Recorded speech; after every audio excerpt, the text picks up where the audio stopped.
Assim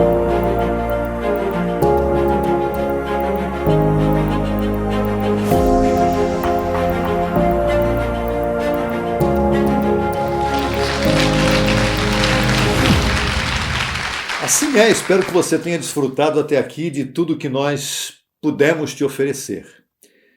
A nossa reunião é a reunião da família da fé. As pessoas que pensam. É importante pensar, mas não pensar teologicamente, não pensar como o mundo pensa.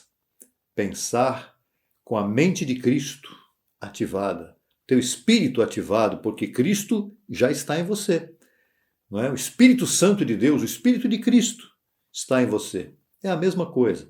Não há a primeira pessoa da Trindade, segunda pessoa da Trindade, terceira pessoa da Trindade. Não, Deus é um só. Ele se manifesta e se manifestou de várias formas, inclusive de uma forma humana. Hoje o tema tem por título O Arrebatamento da Igreja. Nós falamos a respeito de Cristo, a vinda de Cristo, a fé em Cristo no último vídeo. E agora vamos estar falando do arrebatamento da igreja. A palavra arrebatamento ela tem vários sentidos, sendo que os dois principais são o sentido de traslado, como um rapto, e o que é tido mais como emocional ou místico relacionado aos sentidos. Este é um dos temas, um dos sentidos da palavra arrebatamento. Rapto, muitas vezes emocional também, ou místico, alguém que foi arrebatado nos seus sentidos. Nós vamos ver tudo isso com os textos, com evidência para você entender. E hoje vamos ministrar esse tema que ao mesmo tempo ele é simples de aclarar e também polêmico por culpa da teologia. Teologia, o ensino da teologia, acabou polemizando, não é? Este tema tão importante para os dias de hoje e que a teologia tem explorado de forma muito complicada e muito errada durante muitos e muitos anos. A palavra arrebatamento ela aparece poucas vezes na Bíblia, mas a maior parte destes textos que vem com a ideia, ainda que não tenha escrito ali arrebatamento no texto, mas a ideia de arrebatamento ela vem com uma conotação diferente do que realmente ela deve existir. Porque o arrebatamento que nos interessa, ele vem com uma conotação espiritual, tá bom? De iluminação no entendimento. Vamos a alguns exemplos bíblicos do que não é ou do que não foi arrebatamento espiritual.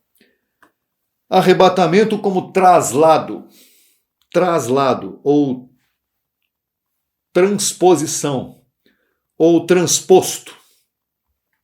Hebreus 11:5. Pela fé, Enoque foi transposto ou trasladado para não ver a morte e não foi encontrado porque Deus o trasladou.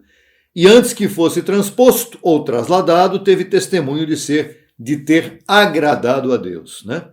Em Gênesis 5:24, o texto original diz que Deus o levou. Levou Enoque embora. Atos 8:39. Quando subiram da água, o Espírito do Senhor arrebatou a Filipe, e o eunuco não o viu mais e seguiu gozoso seu caminho. Filipe foi simplesmente transportado de um lado para outro. Né? Ele estava ali com o eunuco, de repente ele foi transportado de um lado para outro. E em 2 Reis 2:11, o texto diz que Elias foi elevado aos céus em um redemoinho. Você pode interpretar isso como arrebatamento, mas não é o arrebatamento que nos interessa aqui. São apenas textos que demonstram o que a gente queria mostrar para você, que é um arrebatamento no sentido de traslado. Saiu de um lugar e foi para o outro. Agora, o segundo ponto, arrebatamento dos sentidos, ou êxtase. Tem um exemplo muito forte aqui, que é exatamente o momento em que Pedro vê um lençol descendo do céu. Atos capítulo 11, verso 5. Estava eu, Pedro, na cidade de Jope, orando, e vi em êxtase uma visão, algo semelhante a um lençol que descia do céu e vinha até mim. Um êxtase é uma coisa um pouco até mística, tá? Mas foi um enlevo, né? Que Pedro teve ali, um êxtase. E ele teve que aceitar através deste êxtase que os gentios faziam parte da família espiritual de Deus. E mesmo assim, mesmo ele tendo aquela visão, e depois ouvido a voz que dizia para ele não considerar a coisa imunda aquilo que Deus purificou, se referindo aos gentios, ele não entendeu nunca aquilo de forma espiritual. E agora nós veremos o tipo de arrebatamento que é o que nos interessa no tema de hoje, o arrebatamento espiritual, que vem seguido de revelação e de entendimento. É isso que nos importa. Paulo teve que ser convertido, iluminado, para que pudesse ser o apóstolo a todos os povos, como diz a palavra que ele foi. Então nós vamos aqui entrar em cheio no arrebatamento no espírito que Paulo, o apóstolo da graça, teve para conseguir levar o seu ministério adiante, aquele que Deus lhe deu. Esse texto é clássico, está em 2ª carta aos Coríntios, capítulo 12, versos 1 em diante. Está aí na sua tela. Certamente não convém gloriar-me, mas passarei as visões e revelações do Senhor. Conheço um homem em Cristo que há 14 anos, se no corpo não sei, se fora do corpo não sei, Deus o sabe, foi arrebatado até o 3º céu. E conheço ao tal homem, se no corpo ou fora do corpo não sei, Deus o sabe, que foi arrebatado ao paraíso onde ouviu, isto é muito importante, ouviu palavras inefáveis que não é dado ao homem expressar. De tal homem, no sentido espiritual, homem como ser espiritual, diz ele, Paulo, me gloriarei, mas de mim mesmo, carnalmente, Paulo, ser humano, em nada me gloriarei, senão em minhas debilidades. Entretanto, se eu quisesse me gloriar, não seria insensato, porque diria a verdade. Mas não digo para que ninguém pense de mim mais do que vê em mim ou ouve de mim. O que Paulo quis dizer exatamente quanto a esse texto, verso 6? Ele quer dizer que se ele tivesse exposto tudo o que ele ouviu no paraíso, ele teria dito a verdade, porque ele não seria, vamos dizer o termo claro, não seria maluco ou louco de mentir. Mas, para evitar que ele fosse tido como arrogante, ele escondeu tudo o que ele ouviu lá. Tá? E o verso 7. E para que eu não me exaltasse acima da medida pela excelência das revelações, me foi dado um aguilhão na carne, um mensageiro de Satanás, que me esbofeteasse para que não seja um super exaltado. E aqui eu vou apresentar para você uma nota, uma observação. O primeiro arrebatado na igreja de Cristo foi Paulo. O primeiro que foi arrebatado espiritualmente falando, claro, excetuando a Cristo, que isso é uma outra história, Cristo é o próprio Deus. Tá? Então vamos aqui enfatizar o que eu falei, a palavra ouvir. Tá? Pedro viu, Enoque não viu nada, ele simplesmente foi trasladado, Elias também foi trasladado, mas aqui a ênfase é no que Paulo ouviu. O que ele ouviu? Palavras inefáveis. O que você está ouvindo hoje também é o Evangelho da Graça. São palavras inefáveis. Que quando ele ouviu lá, ele não teve como expressar e nem colocar isso publicamente, porque ele não sabia como fazer isso. E ele disse, graças a Deus que me escolheu para ouvir o que eu ouvi, me sinto honrado, foi o que ele disse, né? Muito bem. E aí ele recebeu um espinho na carne, nós não vamos entrar hoje na questão de ser um mensageiro de Satanás, que o esbofeteasse, não é esse o propósito, falar sobre esse assunto.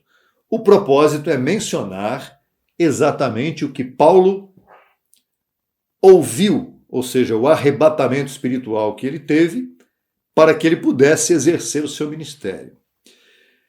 Muito bem. Então, o que Paulo ouviu e viu? Bom, ele veio trazer para nós, através das 14 cartas que ele escreveu, a revelação do evangelho da incircuncisão, o evangelho da graça, que é o que está diante de vocês neste momento com esta ministração.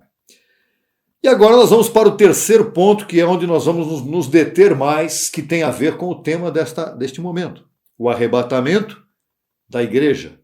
O arrebatamento no Espírito. O arrebatamento da igreja de Cristo no Espírito. Desde já, lembre-se do que Paulo recebeu, que foi o quê? A palavra do Evangelho da Graça, foi lá que ele esteve lá para ouvir isso, no terceiro céu, no paraíso. E você compare agora que aquilo que Paulo ouviu lá, a igreja também ouviu aqui, só que de Paulo e não diretamente de Cristo ressuscitado. Então, dois fatores essenciais em ambos os casos, o que Paulo ouviu e o que você está ouvindo agora, o que a igreja ouviu. Primeira coisa, através da iluminação no entendimento. Primeira coisa que tem que acontecer no arrebatamento da igreja, primeira etapa desse arrebatamento, digamos assim, para você entender melhor, é a iluminação do entendimento.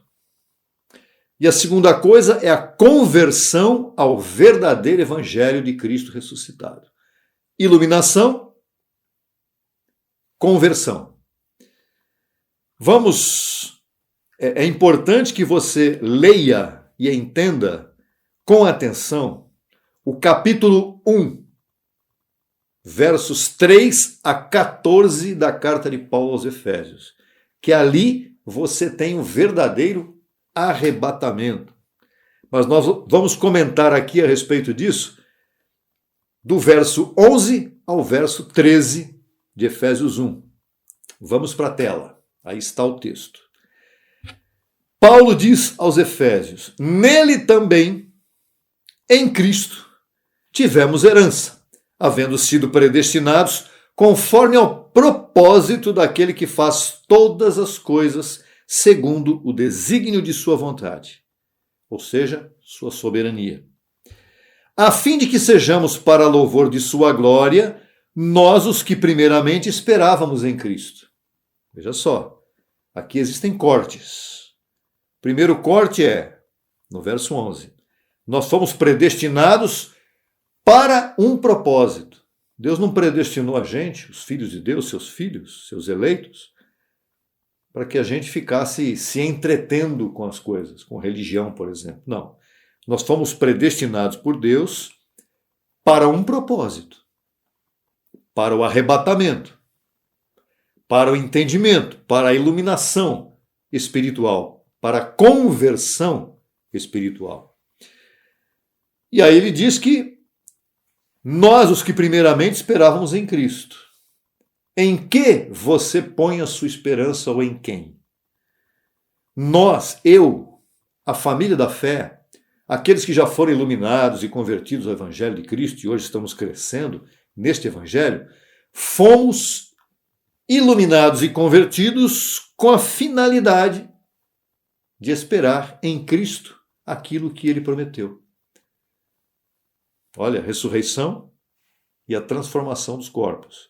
Para isto fomos predestinados. Isto se chama finalidade do arrebatamento. Para quê o arrebatamento? Para que nós entendemos hoje o que nós entendemos? Não é?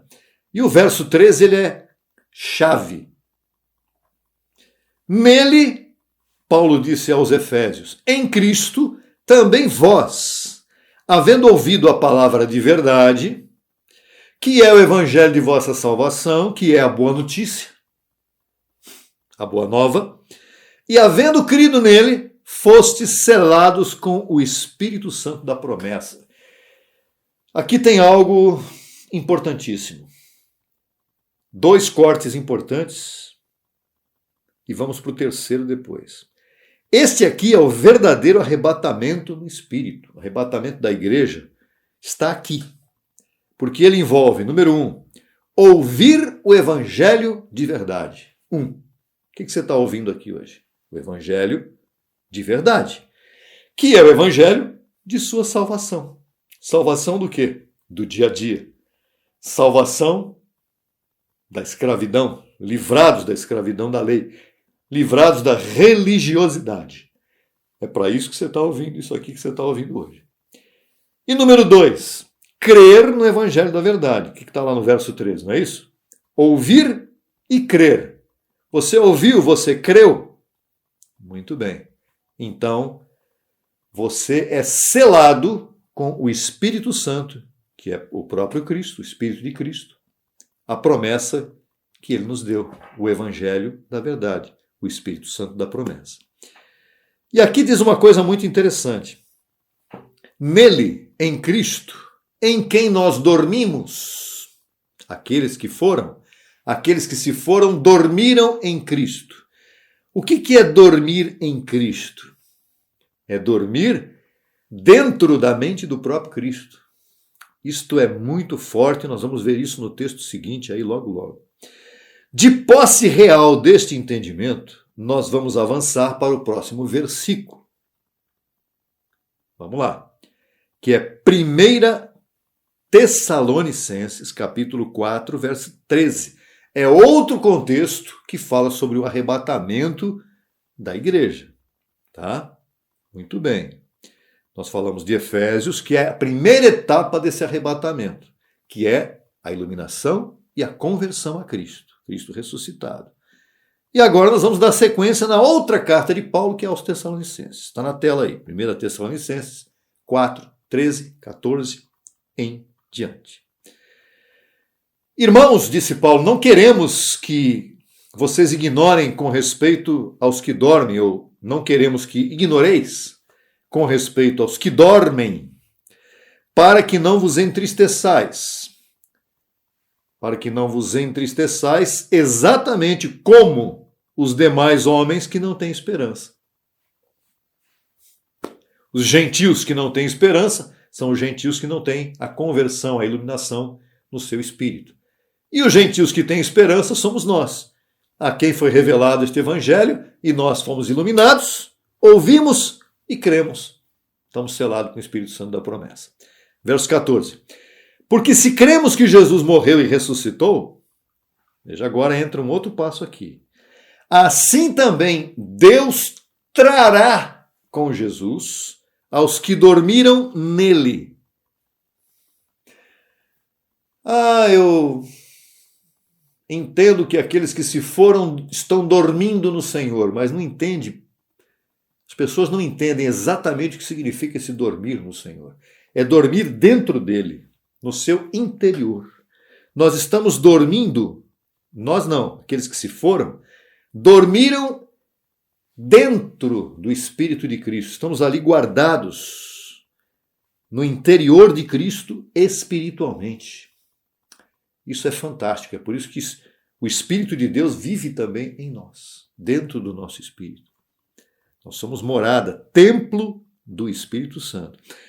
Mas aqui temos uma informação importante, que ela está grifada no verso 14 aí. Deus trará com Jesus aos que dormiram nele. Trará. É uma vinda. É uma vinda. E é uma vinda real, com corpos glorificados.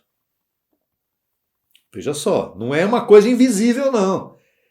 Tem gente por aí ensinando que a vinda de Jesus já aconteceu, né? Alguns dizem que foi no ano 70, lá no templo, no mesmo momento do templo, da destruição do templo de Jerusalém. Isso não existe. Ali foi um juízo para os judeus, né? É como se Jesus viesse para julgar os judeus lá, mas nós somos gentios e nós somos membros da família da fé. E aqui Paulo está dizendo que Deus trará futuro com Jesus aos que dormiram nele. Está falando de uma ressurreição.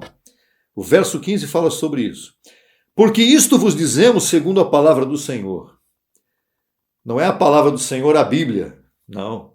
Paulo está dizendo aqui agora que ele está falando para os Tessalonicenses, pessoalmente, o que Paulo presenciou e ouviu do próprio Cristo no paraíso. Que nós que vivemos, ou seja, como eu estou aqui hoje, se esse dia do Senhor, se essa vinda do Senhor fosse hoje, né? Isto é para mim agora, para você também que está me ouvindo aqui agora, vivo ainda neste mundo. Que nós que vivemos, que tivermos permanecido vivos até a vinda do Senhor, não precederemos aos que já dormiram. Ou seja, eles virão primeiro, a ressurreição vem primeiro. Verso 16. Porque o Senhor mesmo, com brado de comando, e com voz de arcanjo, e com trombeta de Deus, descerá do céu. Isso aqui é literal, isso aqui não é místico, isso aqui é real.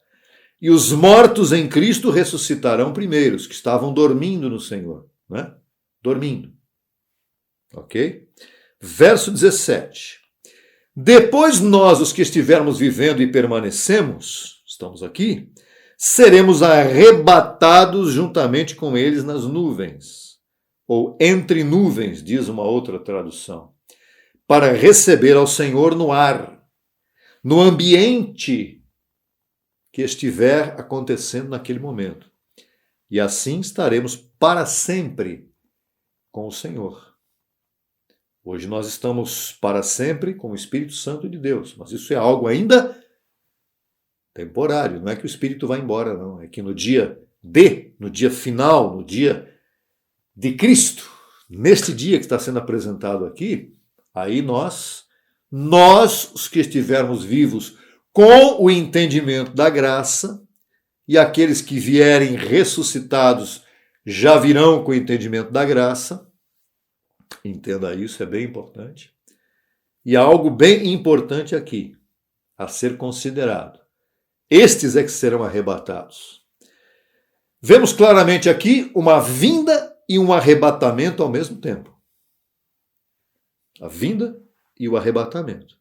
A primeira etapa do arrebatamento aconteceu quando você ouviu e creu e foi selado pelo Espírito Santo.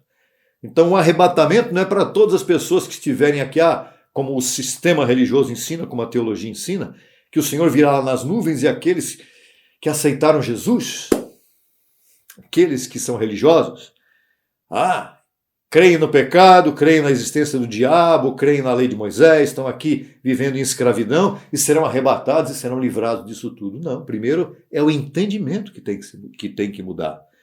Primeiro é o entendimento, é a transformação pela mente, pelo entendimento espiritual, para ser arrebatado e aí sim com o corpo glorificado. Aí vem uma outra parte aqui, tá certo? Nós vamos falar aqui agora.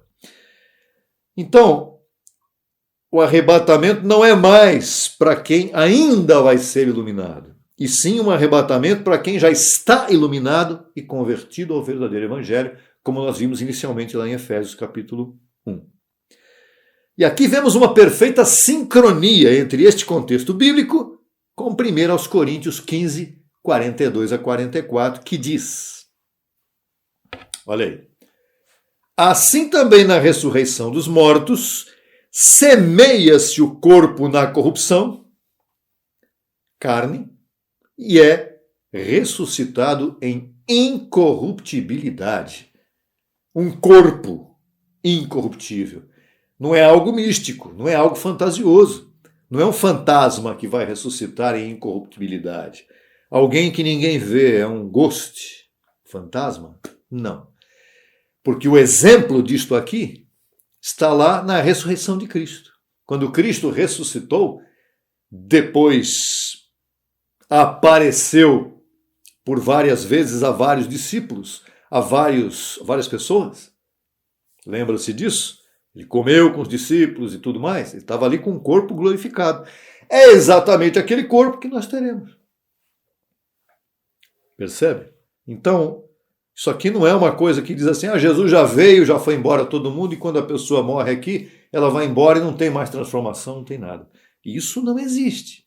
Tá? Verso 43. Se semeia em desonra, é ressuscitado em glória.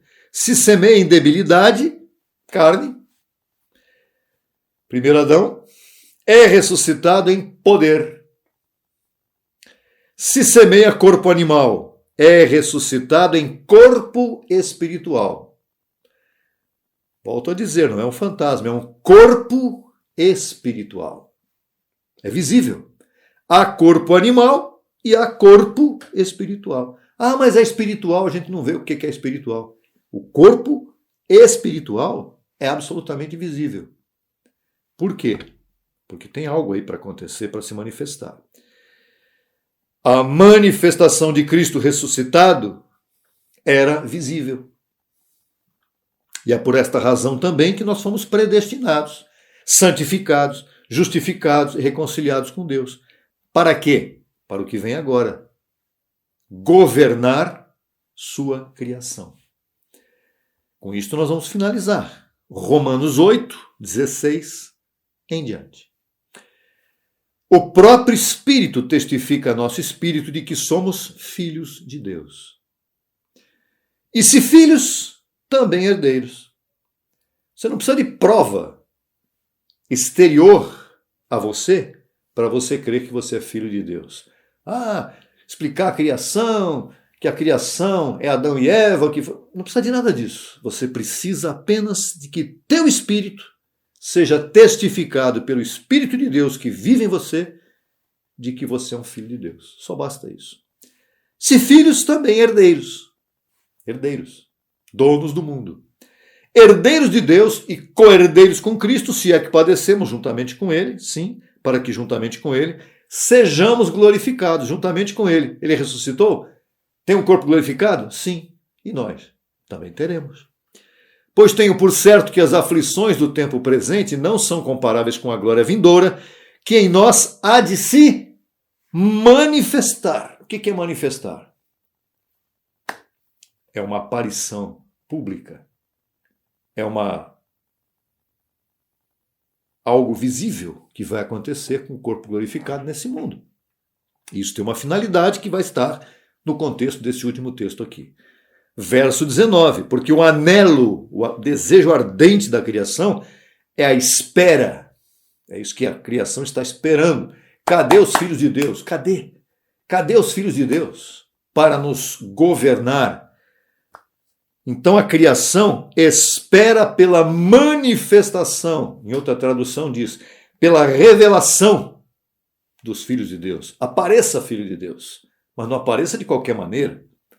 Hoje nós estamos aqui, mas com essa debilidade, com esse corpo limitado, nós não podemos fazer praticamente nada do que seja importante para governar esta criação. Não tem como. Estamos limitados por esta manifestação de carne e sangue. Então, a criação, toda, natureza, animais, fauna, flora e o próprio homem está aguardando que os filhos de Deus cresçam e apareçam abençoados. 20, porque a criação foi sujeita à vaidade. O que quer dizer isso? A criação foi desvalorizada. A criação vive desvalorizada, judiada, maltratada, não por sua própria vontade, senão por causa daquele que a sujeitou em esperança. Porque também a própria criação será libertada da escravidão, da corrupção, para a liberdade gloriosa dos filhos de Deus. O que existe hoje? Uma criação sujeita pela corrupção dos homens, das potestades e dos principados que estão nesse mundo sem o conhecimento desta verdade, e eles simplesmente escravizaram a criação, segundo os seus interesses pessoais. Os poderosos deste mundo, os bilionários deste mundo, que não têm conhecimento desta verdade, porque são muito poucos os que têm conhecimento da verdade, talvez nenhum deles ainda tenha, e nós estamos aqui para mostrar a eles, aos principados e potestades, o que é o verdadeiro evangelho, não isso que a religião trouxe até agora. Então, a criação será libertada no momento em que estes filhos de Deus, nós, os filhos de Deus, com corpos glorificados, juntamente com os que vieram da ressurreição dos mortos, dos que estavam dormindo, vamos mostrar o que é a verdadeira liberdade com responsabilidade dos filhos de Deus. E o verso 22, o último que nós estaremos lendo aqui agora, porque sabemos que toda a criação geme, Toda a criação está gemendo. O que é gemer? O texto diz que geme igualmente, animais, florestas, fauna, agricultura e homens.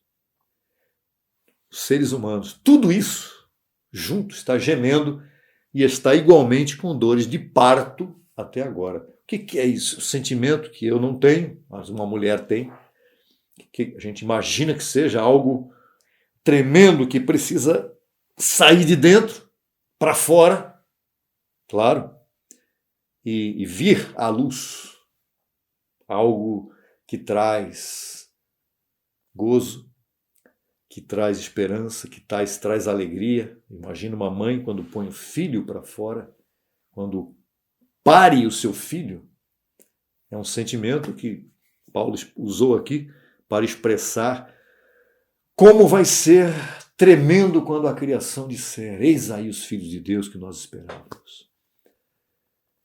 Isso só pode acontecer com um corpo incorruptível. E aqui estamos falando então do arrebatamento da igreja. Olha, e de que forma será esse arrebatamento? A teologia ensina umas bobagens, né? A igreja será arrebatada, depois vem o milênio, o diabo será solto da sua prisão, e depois volta para enganar a igreja.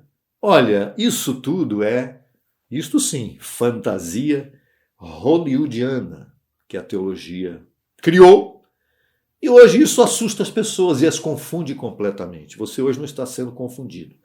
Hoje você está sendo aclarado no seu entendimento, para que você compreenda o que significa tudo que está na palavra do Evangelho da Graça, que nunca te ensinaram da maneira que está sendo ensinado hoje. Por isso estamos aqui pensando com a mente de Cristo. E é isso que o Senhor tem para te dar, tem para te oferecer à tua mente neste momento. Regozije-se, glorifique a Deus por ter sido revelado isto para você. Se você não entendeu ainda, isso é muito complicado, é claro, porque eu entendo que você veio de um sistema religioso, onde falar tudo isso é bem tremendo para se receber assim, numa meia hora de ministração, mas tenho certeza que você está pensativo. E é para você estar mesmo, porque este tema é fundamental para a sua vida. Depois de tanta coisa que você já ouviu e já deve ter ouvido, como eu também. Eu não estou pregando isso aqui que eu pregava há 30 anos atrás. Não. Eu vim do sistema. Eu também ensinei muitas coisas erradas, segundo a teologia. E graças a Deus o Senhor nos revelou através do nosso apóstolo também. Houve um apóstolo anterior a mim e anterior a todos os pregadores de graça e apostolado que hoje estão falando a verdade para você. Né? É importante falar a verdade, sem religiosidade. Chega de religião, chega de teologia. O que importa agora é a verdade. A verdade está aí diante de você, desfrute dela. Ouça outras vezes esse texto, esse vídeo, veja quantas vezes você quiser, 10, 20 vezes, até que a tua mente esteja aí gabaritada para você receber esse entendimento, tá bom?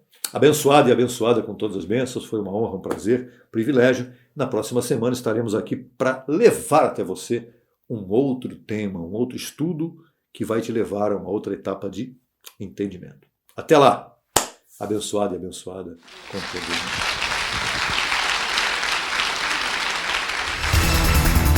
Solicite material inteiramente grátis pelo WhatsApp 11 95002 5531. Acesse nossa página no Facebook www.facebook.com/Crescendo em Graca Brasil. E no Instagram acesse e siga-nos em www.instagram.com/CEGBrasil_oficial. Acesse também nossa rádio web 24 horas www.radiograca.net. Também pelo nosso aplicativo Rádio Graça, disponível no Play Store. No YouTube estamos em 2 canais. Na barra de pesquisa você digita Crescendo em Graça Brasil Oficial. Neste canal você desfrutará de louvores, conferências apostólicas, confissões em graça, especiais musicais e muito mais. Nosso segundo canal, Crescendo em Graça Brasil Estudos, www.youtube.com/Crescendo em Graca Brasil. Neste canal você desfrutará de estudos bíblicos em apostila, com base em mensagens do apóstolo e doutor José Luiz de Jesus Miranda. Declaramos os olhos de teu entendimento iluminados com o conhecimento da verdade, abençoados com todas as bênçãos.